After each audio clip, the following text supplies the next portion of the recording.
I'm Frances Chapman, 68 years old, and the day after I buried my husband, my key didn't fit the front door. His 4 children had changed every lock while I was at the funeral home collecting his ashes. I stood on the porch of the house I'd lived in for 14 years, turning a brass key that no longer belonged to anything. Through the kitchen window, I heard his daughter Brooke laugh, easy and bright. "Relax," she said to the others. "She has nowhere to go." I didn't argue. I didn't pound on the glass. I drove to my neighbor's house, and that night I called my attorney. Here's what those 4 children never bothered to check, in all their certainty. They never read the deed. They were so busy waiving their father's will that nobody asked whose name the house had actually passed to the moment he died. It wasn't going to pass to them.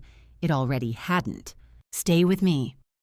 3 days later, they showed up with 2 moving trucks and a smile, and a sheriff's deputy was already standing at my door. Welcome back to Mom's Sweet Revenge, where quiet women finally say the loud part out loud. Drop a comment and be sure to subscribe. Let me take you back to the Thursday we put Ray in the ground. Raymond Chapman was 72 when his heart stopped in the garden. Between the tomatoes and the roses, he babied like grandchildren. We'd had 14 years. Not enough. Nobody ever gets enough. After the service, I went to the funeral home alone because his children didn't want me in the family car. I'd expected that. I'd been riding in the back of this family for 14 years. What I hadn't expected was to come home Friday afternoon, the small box of him on the passenger seat, and find a locksmith sticker still tacked to my own front door. Before that, though, let me tell you about the house, because the house is the whole story. It was a low brick ranch on Persimmon Street, the kind of Texas house that holds the afternoon heat in its bones.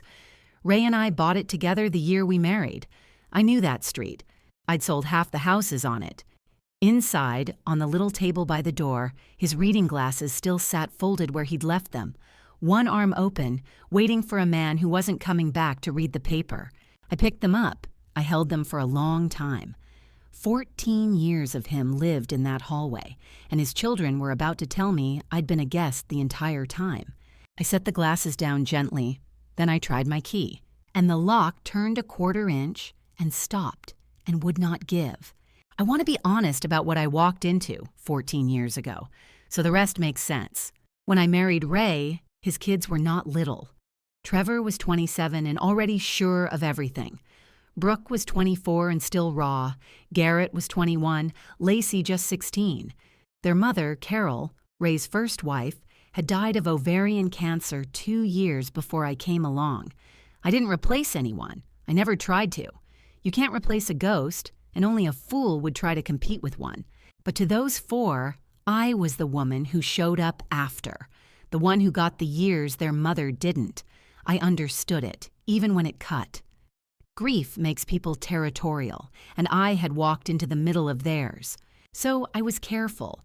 I learned which holidays were landmines. I sent birthday cards that went unanswered for 14 years and kept sending them. I never asked Ray to choose. When Brooke called me Dad's wife instead of my name at her own wedding, I smiled and passed the gravy. I told myself they'd warm up. Grief thaws, I thought. I had time. Here's the part they never knew because they never once asked me a single question about myself. I didn't want their inheritance. I didn't need $1 of Ray's money. I'd spent 30 years as a real estate broker in this county, and I'd done well. I had my own accounts, my own pension, my own quiet pile. I married Ray for Ray, not for a house, which is funny when you think about how the house turned out to be the one thing I held that they couldn't. The key stopping in the lock is a small sound, a soft metal click that goes nowhere.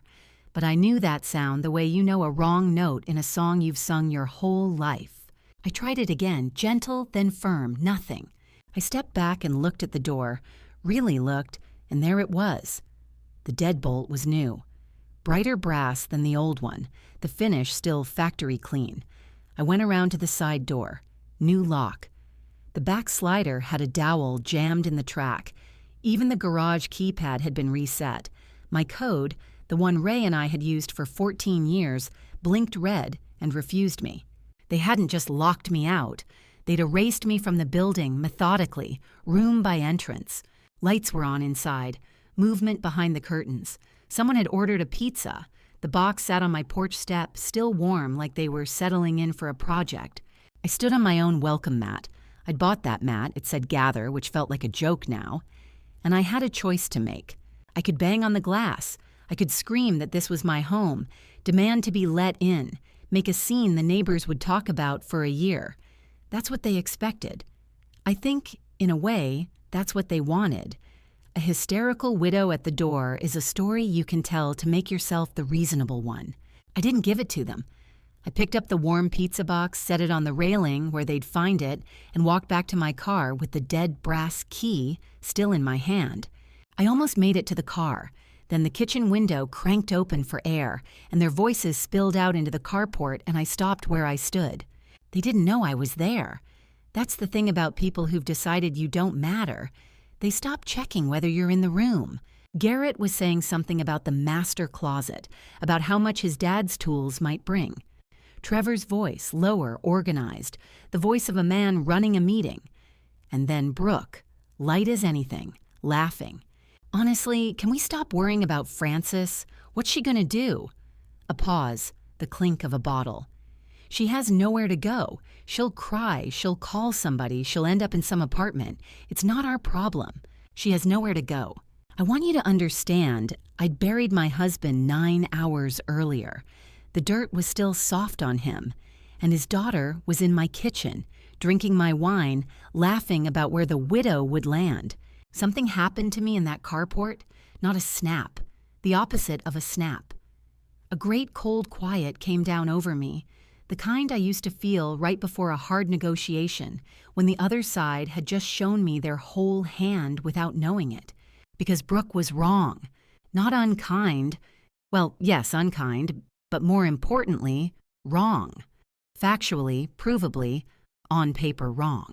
I had somewhere to go. I was standing on it. I owned it. They just didn't know that yet, and I wasn't going to be the one to tell them through a kitchen window. Some truths you don't shout. You file them. I got in my car and I drove to Mrs. Ortega's. Mrs. Ortega has lived next door to that house longer than I have. She's 80, sharp as a tack, and she does not miss a thing on Persimmon Street. She opened the door before I knocked. She'd seen the locksmith's van that morning. She'd seen the kids carrying folding chairs and a cooler like they were tailgating a funeral. "Frances," she said, and she took both my hands. "What are those children doing in Ray's house?" "My house," I said. It came out steadier than I felt. "They changed the locks." She made a sound I won't repeat in polite company. She sat me at her kitchen table, put coffee in front of me, and said the thing everyone says. "You have to call the police. Go bang on that door. Make them let you in." And I almost did.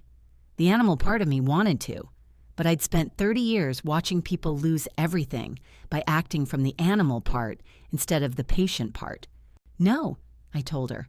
"I'm not going to knock on my own door like a stranger and beg. If I do that, I become the scene. I become the crazy stepmother in their story." I wrapped my hands around the warm mug. I'm going to do this the slow way, the way that holds up. Mrs. Ortega studied me for a moment. Then she nodded, slowly, like she understood something the kids never would. "You were never as soft as they thought, were you?" she said. "No," I said. "I just love their father enough to act like it."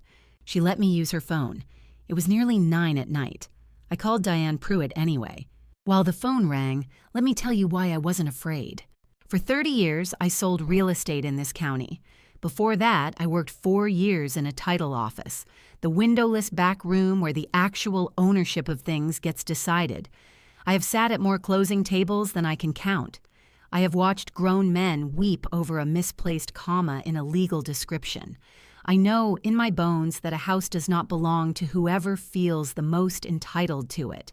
A house belongs to whatever the recorded document says it belongs to. And I knew exactly what our document said, because I'm the one who insisted on it. When Ray and I bought the place on Persimmon Street, the title officer asked the question they always ask: "How do you want to hold title?" Ray didn't know. Most people don't. They sign whatever's in front of them. I knew. I'd seen what happens to second spouses who hold title the lazy way. I'd watched widows get walked out of homes they'd lived in for decades because a deed said the wrong 3 words, or didn't say the right 3. So I told the officer exactly how we'd hold it, and Ray, who trusted me with everything, signed right where I pointed. Those 3 children upstairs in my kitchen thought their father's will made them landlords. They'd never once considered that a will only governs what's in a dead man's estate, and that some things, the most important things, leave the estate the very instant the heart stops. The house on Persimmon Street was one of those things. Diane picked up on the 4th ring. "Frances, it's late. What's wrong?" I told her. The funeral, the locks, the pizza, the laugh through the window. I told it flat, no tears, the way you report a fact you intend to act on. Diane Pruitt has been my estate attorney for 9 years. She drew up my own will, my powers of attorney, the whole quiet folder a careful woman keeps. She listened without interrupting, which is the most expensive thing a lawyer can give you. When I finished, she asked one question, only one. "Frances, the house, is the deed joint tenancy with right of survivorship?" "Yes," I said. "I made sure of it the day we closed." There was a silence on the line, not confusion, the other kind. The silence of a professional who has just realized the fight is already over and is deciding how to say so. "Then it's done," Diane said. "Frances, that house was never in Ray's estate. The will doesn't touch it. The second he passed, the entire property became yours by operation of law. Those children have no more claim to that house than the mailman does." A pause. "Worse than that. They've changed the locks on a home they don't own and barricaded out the legal owner. That's not an inheritance dispute. That's something closer to a crime." I closed my eyes in Mrs. Ortega's kitchen, and I felt 14 years of being the backseat wife settle into something solid. "I didn't argue with them, Diane," I said. "I didn't make a scene." "Good," she said. "Don't. We're not going to argue. We're going to do paperwork, and paperwork wins." "When do we start?" "We already have," she said. "Get some sleep." The next morning, in Diane's office, she laid it out like a closing. "2 things protect you, and either one alone would be enough," she said.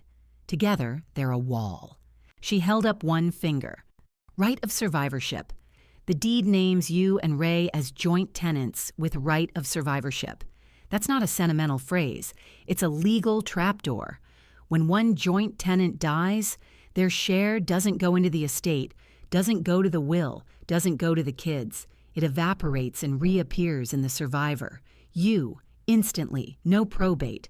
The day Ray died, you didn't inherit half the house. You already owned the whole thing." Second finger. "And even if none of that were true, Texas homestead law would still bar his children from putting a surviving spouse out of the marital home. This state takes a dim view of widows on the curb. Between the two, there is no version of this where they win the house. None." I asked the question that mattered. "Then why do they think they've won?" Diane smiled, but it wasn't a happy smile. "Because they read the will, and the will mentions the house. Because Ray wrote that will years ago, before he understood what survivorship meant. The will gestures at the house like it's his to give. It isn't. A man can leave you the moon in his will. Doesn't mean you get the moon." She slid a legal pad toward me. "They're holding a piece of paper that feels powerful and is worth nothing here. People do that all the time. They mistake feeling like they're owed something for actually being owed it." I thought about Brooke's laugh. She has nowhere to go. "What do?" I asked. "We document everything," Diane said, "and we let them keep talking." They were happy to oblige. That afternoon, Trevor texted me for the first time since the funeral. Not condolences. Logistics.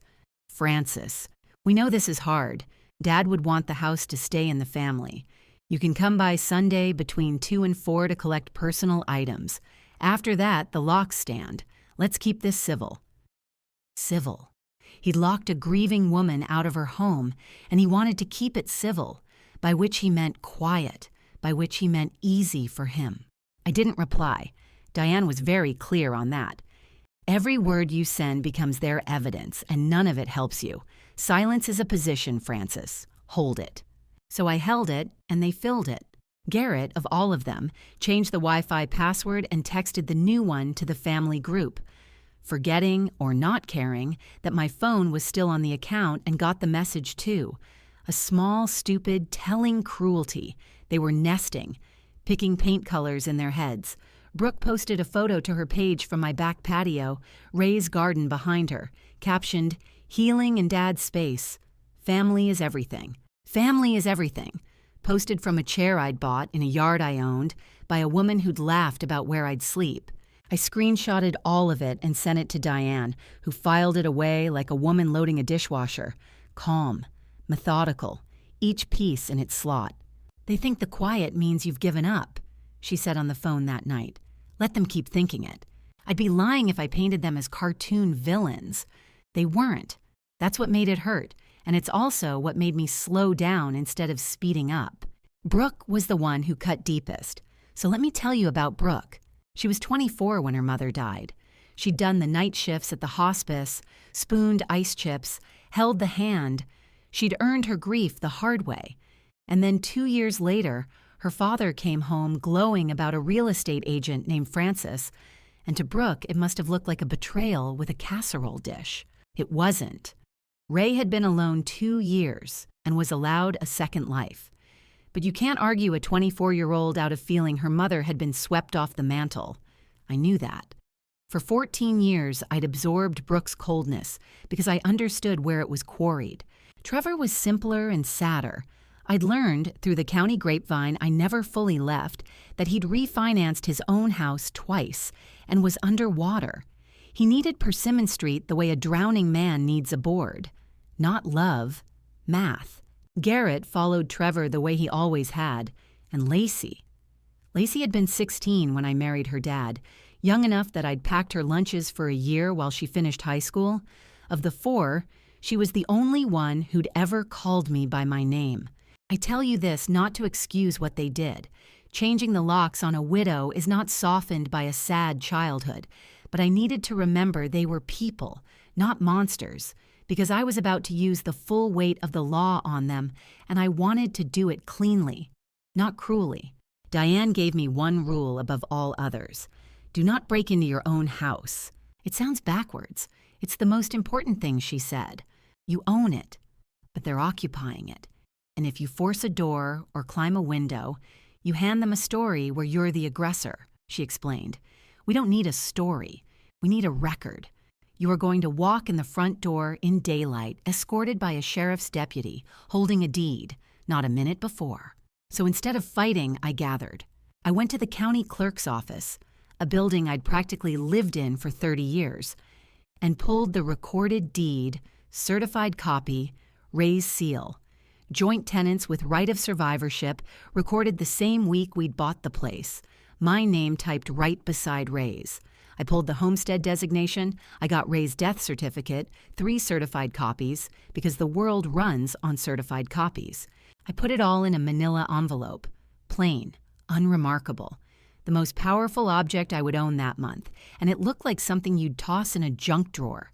While I was at the clerk's office, a woman I'd worked with for 20 years saw me in the records line and came over. "Francis, honey, I heard about Ray. I'm so sorry." Then she glanced at what I was pulling, and her eyebrows went up because she knew exactly what a certified survivorship deed meant. "Are those kids giving you trouble?" "A little," I said. She looked at the manila envelope and almost smiled. "Bless their hearts," she said. "They have no idea who they locked out." Trevor found me before I planned to find him. He pulled into Mrs. Ortega's driveway 2 days later, where I'd been staying, and got out of a truck I happened to know the bank was about to take. He'd come to be reasonable. That's the most dangerous version of Trevor. "Francis, let's talk like adults." He leaned against the truck, arms crossed, the picture of a man doing someone a favor. "I get it. This is emotional. But the house, come on. This was always going to be ours. Dad's house, Dad's kids. You know that's how it should be. This was always going to be ours." He said it the way you state a law of physics, not a wish, a fact he'd decided on. "Trevor," I said gently, "did you read the deed?" Something flickered. I read the will. "That's not what I asked." He pushed off the truck, impatient now. "I don't need a real estate lesson from you. Look, I'll be straight. I'm in a tight spot. I need this to move fast. You're 68, you've got savings, you'll be fine in a condo somewhere. We need the house, so let's not turn it into a court thing nobody can afford." There it was, under the entitlement, the drowning. He didn't want his father's home. He wanted a life raft, and he'd decided the widow was the cheapest place to take it from. I almost felt for him. Almost. "I hear you," I said, which is not the same as agreeing and is the most useful sentence I know. "Drive safe, Trevor." He left thinking he'd softened me. He'd actually just told me, on the record, exactly why. There was one more thing to retrieve, and it turned out to be the thing that broke my composure in a way the locks never did. Ray and I kept a safe deposit box at the credit union on Main. Boring contents, mostly. The car titles, the marriage license, a coin his own father had carried. I went to add the certified deed to it to keep everything in one place. The clerk brought me the long metal drawer and left me alone in the little room with the bad lighting and the chair that doesn't quite fit anyone. I opened it. And underneath the titles, tucked where I'd have found it eventually, was an envelope I hadn't put there. My name on the front, in Ray's handwriting. The looping, leaning hand I'd read on 14 years of grocery lists and birthday cards. He'd known, not that he was dying that particular Tuesday. Nobody knows that. But he'd known his children. He'd known what they might become with him gone, and he'd left me armor for it and never said a word because that was Ray. He fixed things quietly and let you discover the fixing later. I opened it. 2 pages. The first was a copy of the same survivorship deed I'd just pulled from the county. He'd kept his own copy, underlined the words, "Right of survivorship" in pencil, and written in the margin. She knew. Thank God she knew. The second page was the letter. "Francis, if you're reading this, I'm gone, and I'm sorry I'm not there to stand next to you. The house is yours, free and clear the day I go. I made sure, because you made sure, and because I know our kids. If they forget their manners, and they might, show them the deed. Don't argue with them. You'll never win an argument with grief. Just show them the paper and let them be angry and love them anyway. They'll find their way back, or they won't. Either way, you're home." Ray, I sat in that ugly little room and I wept for the first time since he died. I let myself cry for exactly as long as it took, and then I wiped my face and I put the letter in the manila envelope next to the deed, and something in me went very calm and very clear. Ray had handed me my whole strategy from beyond the grave. Don't argue with them. Show them the paper. Love them anyway. I could do all 3. That night, Diane and I made the plan. It was almost boring, which is how you know it's a good one. We would not text them back. We would not negotiate. We would not give them a single emotional reaction to screenshot and pass around as proof that I was unstable. I would disappear, as far as they could tell. Let them get comfortable. Let them get bold. And then Diane would file the paperwork establishing my ownership, send a formal notice that the locks were to be removed and the property surrendered to its legal owner. And this was the piece that mattered: arrange for a sheriff's deputy to be present, a civil standby, on the morning the children were most likely to do something stupid in public. "They'll pick a day to make their move," Diane said. "People like this always do. They'll want to do it fast before you can react. Watch, they'll give us a date." She was right. They gave us a date. They practically gift-wrapped it. Because Trevor, in his hurry, added the wrong person to a group text. He added me. Before the group text, though, there was Lacey. She called me. Not texted. Called, which none of them had done. Her voice was small and scared, a 30-year-old sounding 16 again. "Francis?" A long pause. I don't think this is right. What they're doing. The locks. I told Trevor it felt wrong and she stopped. He said you'd be fine, that you have money, that it's just business. I held the phone and I looked across Mrs. Ortega's kitchen at nothing. "Lacey," I said, "thank you for calling me. That took courage." "I could let you in," she whispered. "I have a key. I could—" "No," I said quickly, because I would not make this child betray her siblings in the dark, and because Diane would have had a stroke. "Don't do that. Don't get in the middle. I'm handling it the right way. I promise you, sweetheart, no one is going to be homeless. Just stay out of it, okay? She was quiet, then, okay. Another pause. I always liked you. I'm sorry I never said. She hung up before I could answer. I sat there a while. Then I drove past the house, slow, just once. Through the window, I could see them moving around inside, my lamps lit, my life rearranged. On the little hall table, I knew Ray's reading glasses were still folded and waiting, unless they'd swept them into a box with everything else of his they planned to keep. I hoped they hadn't moved the glasses. I don't know why that was the thing. It just was. Then my phone buzzed, a group text from Trevor, with me on it. He'd built the group to coordinate the siblings and, in his hurry, pulled my contact in alongside theirs. Probably auto-filled Chapman and grabbed the wrong one. Sloppy. Tired.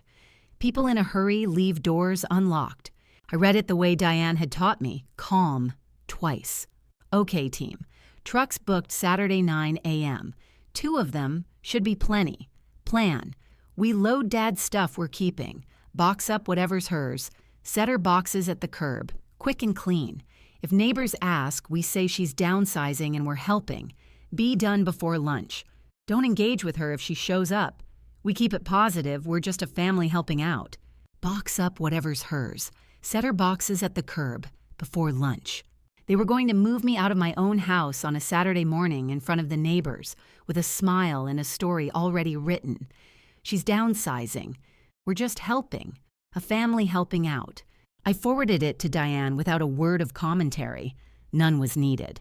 She called me 90 seconds later, and for the first time in this whole ordeal, Diane Pruitt sounded something close to delighted. Saturday at 9, she said. 2 trucks, in front of witnesses. Frances, they have just told us, in writing, the exact time and place they intend to unlawfully remove the legal owner from her own home. I could hear her pen moving. We will be there at 8:45. You, me, a certified deed, and a sheriff's deputy. Wear something comfortable. Mornings like this go better in flat shoes. What do I do when they start yelling? I asked. Nothing, she said. You let the paper yell for you. By Friday night, everything was in place, and it was all so quiet it hardly felt like a war. Diane had recorded an affidavit of survivorship at the county, which formally tied a bow on what the law already said. The property belonged to me. Full stop. She'd sent a certified letter to all 4 children. They'd refused it, of course, which only helped us, demanding they surrender the property and cease occupying it. And she'd arranged the civil standby. A sheriff's deputy would meet us at the house Saturday morning to keep the peace and witness the lawful owner being restored to her home. No drama, no screaming match, just a stack of documents that said, in language no laugh through a kitchen window could touch, that Brooke had been exactly wrong. I spent 30 years reading deeds across a closing table. I have watched the quietest piece of paper in the room beat the loudest person in it, every single time. If you've ever been treated like a guest in your own life, like you could be boxed up and set at the curb the moment you dared to grieve, then stay with me, because Saturday morning is coming, and I want you to see what happens when an underestimated woman simply lets the truth show up on time. Subscribe, and stay till the end. The trucks are already booked. That night, in Mrs. Ortega's guest room, I laid out flat shoes and a clean blouse like I was getting ready for church. I put the manila envelope on top, the certified deed, the affidavit, and Ray's letter, folded in his leaning hand. Don't argue. Show them the paper. Love them anyway. I turned out the light. For the first time since the funeral, I slept. Saturday came up clear and hot, the way Texas does even in grief. We got to Persimmon Street at 8:40. I parked across the street on purpose so I could see the whole stage before the actors arrived. Diane pulled in behind me in her sensible sedan, manila folder of her own under her arm, and at 8:50, a county sheriff's vehicle rolled up slow and parked at the curb, and a deputy got out. A broad, calm young man named Officer Reyes, who'd clearly done 100 of these and was in no hurry. Diane walked him through it on the lawn, certified deed in hand. I watched his eyes move down the page, watched him nod once, the way people nod when the paperwork is clean and their morning just got simpler. "She's the owner," he said. It wasn't a question. "They changed the locks?" "They changed the locks," Diane said. He looked at the house, then at me across the street, and gave me a small, respectful nod. "We'll get you back inside, ma'am. Let's just let them come to us." Mrs. Ortega had come out onto her porch with her coffee, settling in like it was a matinee. A couple other neighbors drifted to their yards. Word travels on a street like that. I sat in my car with the manila envelope in my lap and Ray's reading glasses. I'd grab them first, I decided, the moment I was through that door, waiting in my mind like a promise. At 9 o'clock exactly, 2 rented moving trucks turned the corner onto Persimmon Street, bright and white in the sun, and rolled toward my house. The children had arrived to move me out. They spilled out of 2 cars behind the trucks, and they were smiling. That's the detail I'll never forget. They were happy. Trevor was in charge, clipboard energy, pointing the trucks where to back in. Garrett rolled up the door on the first truck with a clatter. Brooke had a coffee and sunglasses and the loose, sunny ease of a woman running errands. Even the hired movers, 4 big guys in matching shirts, climbed down stretching, ready for an easy half-day. They were so focused on the house that not one of them looked across the street.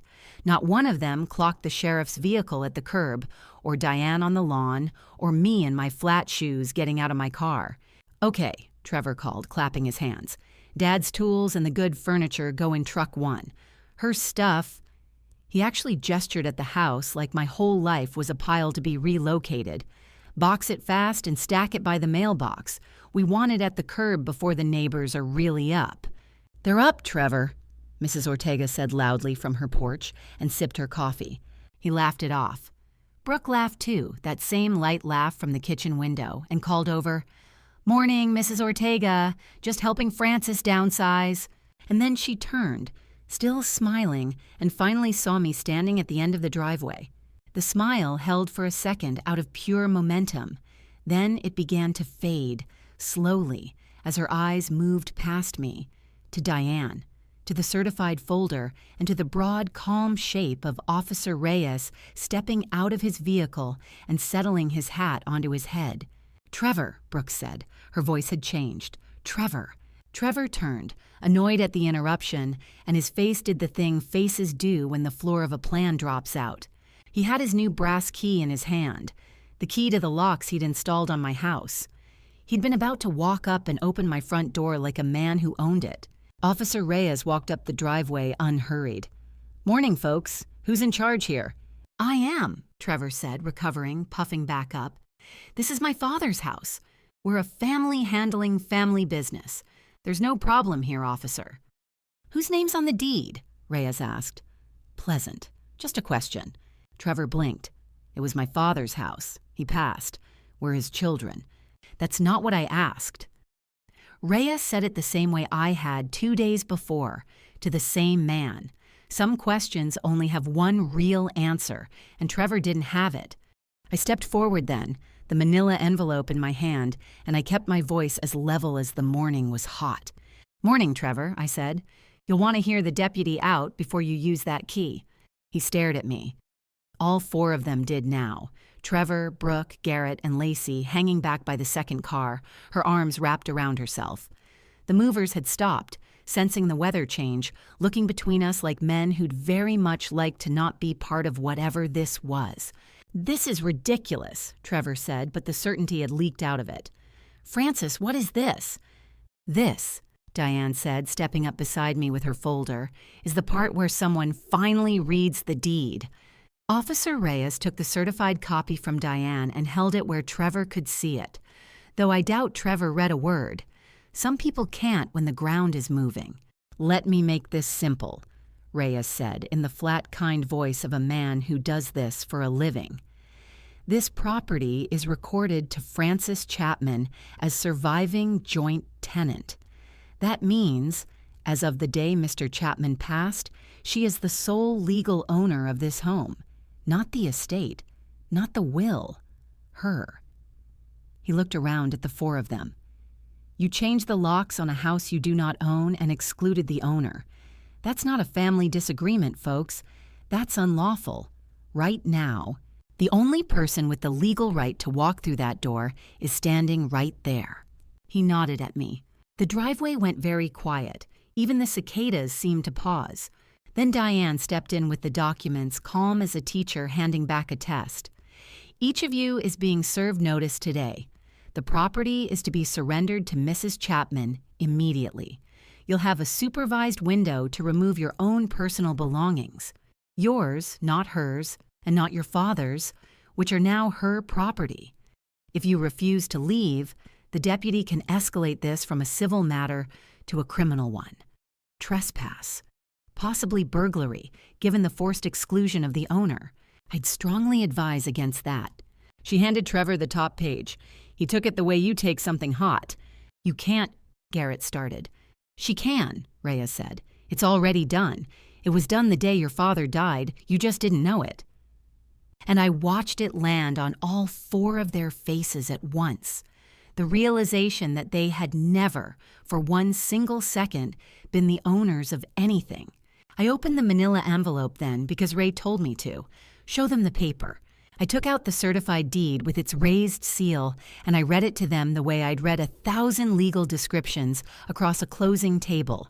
Calm, clear. No cruelty in it, which is what made it final. "Grantees," I read. "Raymond Chapman and Frances Chapman, husband and wife, as joint tenants with right of survivorship." I looked up. Right of survivorship. 3 words. "Your father and I chose them together the day we bought this house, because I'd spent 30 years watching what happens to families who didn't." I turned the page. "What those words mean," I said, "is that this house was never going to pass through anyone's will. It was never part of your father's estate. The moment his heart stopped in that garden, every inch of this property became mine, automatically, by law. There was no window where it belonged to the 4 of you. Not 1 minute. Not the day of the funeral. Not ever." Brooke's coffee cup was shaking, just slightly. "But the will," she said. "The will says—" "The will can say whatever it likes, sweetheart," I said, not unkindly. "Your father could have left you the moon in that will. It wouldn't put the moon in your driveway. A will only gives away what a person owns when they die. He didn't own this house alone when he died. I did. With him, and then, in an instant, without him." I let that sit. "You didn't lock me out of your house," I said quietly. "You locked yourselves into mine. And then you booked 2 trucks to prove it in front of the neighbors." That's when the smiling ended for good and the yelling started. All 4 of them, exactly as I'd been warned, exactly as Ray had predicted. Trevor went loud first. "This is insane. He was our father. You think you can just—" Garrett talked over him about lawyers, about suing, about how they'd look into this.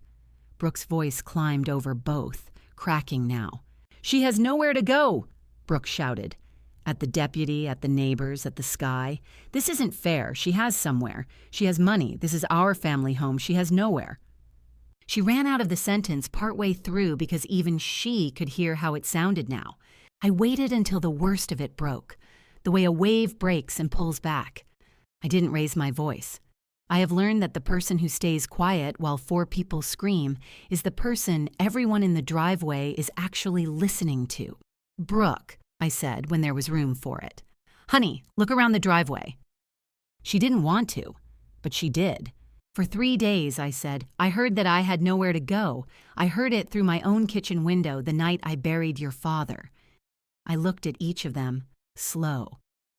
"But here's what the morning shows us. I'm the one standing on the deed. You're the ones with 2 empty trucks and a notice in your hand." I nodded at the white trucks baking in the sun. It turns out the people with nowhere to go were the ones who showed up to move me out. The cicadas started up again. Nobody yelled into the gap. I reached into the envelope one more time, and I took out Ray's letter. Before I read it, Trevor made one last run at me because men like Trevor always do. "You manipulated him," he spat. "You got him to sign something he didn't understand. Dad never would have cut us out. Never. You—" "Trevor." Officer Reyes said his name once, low, and Trevor stopped. I didn't take the bait. I want you to notice that because it was the whole game. 4 people stood in that driveway hurling everything they had, and the more they yelled, the smaller they got, and the quieter I stayed, the larger the truth became. You cannot win a shouting match against a recorded document. The document doesn't get tired. It doesn't get angry. It just sits there, being true, while you wear yourself out against it. I didn't manipulate your father, I said. I protected him and he protected me, and we did it out in the open at a title company 9 years before he died. You're welcome to read the file. It's public record. Everything I've done has a date and a seal on it. I tipped my head. Everything you've done this week has a timestamp too, Trevor. The locksmith, the group text, the trucks. It's all on the record now. The difference between us isn't that I have paperwork and you don't. It's that mine helps me and yours convicts you. Garrett had gone pale. He'd heard the word burglary and it had finally reached him. He started. You were just moving a widow's furniture to the curb before lunch so the neighbors wouldn't ask questions, I said. I read the text, Garrett. You can stop telling me what you were just doing. Then I unfolded their father's letter. I didn't read the letter right away. Something stopped me. A flash of mercy I wasn't sure they deserved, but that Ray had asked of me. Love them anyway. So before the letter, I gave Trevor one quiet off-ramp and he was too far gone to take it. Trevor, I said, low enough that the neighbors couldn't hear, I know about the refinance. I know the truck's about to go back. You don't need your father's house. You need help. Those aren't the same thing, and the first one you could have just asked me for. His face did something complicated. For 1 second, the drowning showed all the way through, naked and scared. And then the pride slammed back down over it, because for some men, being seen is worse than going under. I don't need anything from you, he said. I know, I said. That's the saddest part of the morning. He turned away, and in turning, in front of his siblings and 2 neighbors and a sheriff's deputy, the thing he'd been hiding spilled out anyway, because Brooke had finally done her own math. Wait. She looked at Trevor. Is that what this was? You needed the house to cover your own. Her voice rose, incredulous, betrayed in a new direction. You told us this was for Dad, for the family.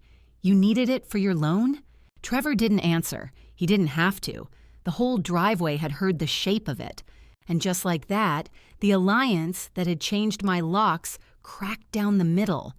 Not because of anything I did, but because the truth, once it's standing in the sun, tends to keep talking after you've stopped. Lacey was crying by then, off to the side, her hand over her mouth. Garrett had sat down on the bumper of the empty truck like his legs had quit. Brooke was staring at her older brother as if she'd never seen him. And Trevor stood alone in the middle of my driveway, holding a key to a house that had never once been his. This was the moment I'd imagined, those 3 nights I couldn't sleep. I'd thought I would feel triumphant. I'd thought there'd be a hot, sweet rush of being right. There wasn't. Mostly there was Ray, absent, and how much he would have hated this, and how hard he'd worked from inside that safe deposit box to make sure it ended with me home instead of on the curb. I'm not going to make a speech, I told them. I'm too tired, and your father's ashes are still in my car because you locked me out before I could even bring him inside. That landed. I saw it land. But I'm going to read you something, and then the deputy is going to give you a window to take what's actually yours, and then I'm going to go into my house and put my husband on the mantel where he belongs. I held up the second page from the envelope. His handwriting was visible even from a few feet away. That leaning loop they'd all have known anywhere. It's from your father, I said. He wrote it for me, but I think he'd want you to hear it. He knew you better than you think. And the driveway finally went silent on its own. I read it in his voice as best I could, which is to say plainly because Ray never decorated anything. Francis, if you're reading this, I'm gone, and I'm sorry I'm not there to stand next to you. Lacey made a small sound. The house is yours, free and clear the day I go. I made sure, because you made sure, and because I know our kids. Trevor flinched at our kids. Not your kids. Ours. Ray had folded me into the family in a sentence none of them had ever offered me in 14 years. If they forget their manners, and they might, show them the deed. Don't argue with them. You'll never win an argument with grief. I looked up at Brooke when I read that line, and for the first time in 14 years, she didn't look away from me. Her eyes were streaming. Just show them the paper, I read, and let them be angry and love them anyway. They'll find their way back or they won't. Either way, you're home. I lowered the page. This was always going to be ours, I said softly, repeating Trevor's words back to him without any heat at all. Your father agreed with you, in a way. He just had a different word for ours than you did. His ours had me in it.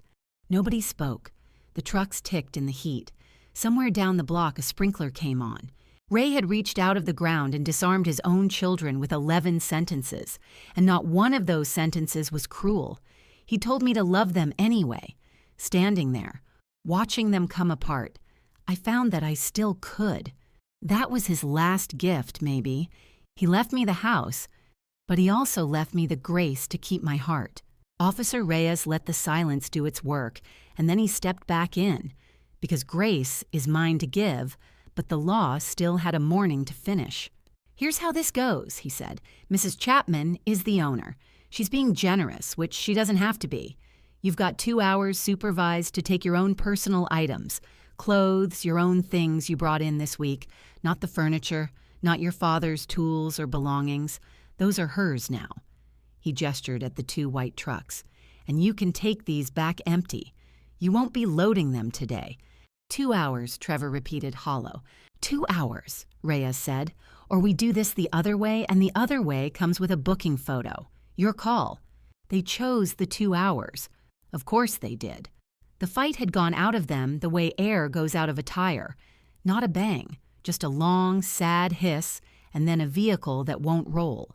I told them I'd box their father's belongings myself, carefully, and that each of them would get something of his. I meant it. Spite is expensive, and I'd already paid enough that week. Brooke walked past me toward the house to gather her things, and she paused, half a step like she might say something. She didn't, but she didn't sneer either.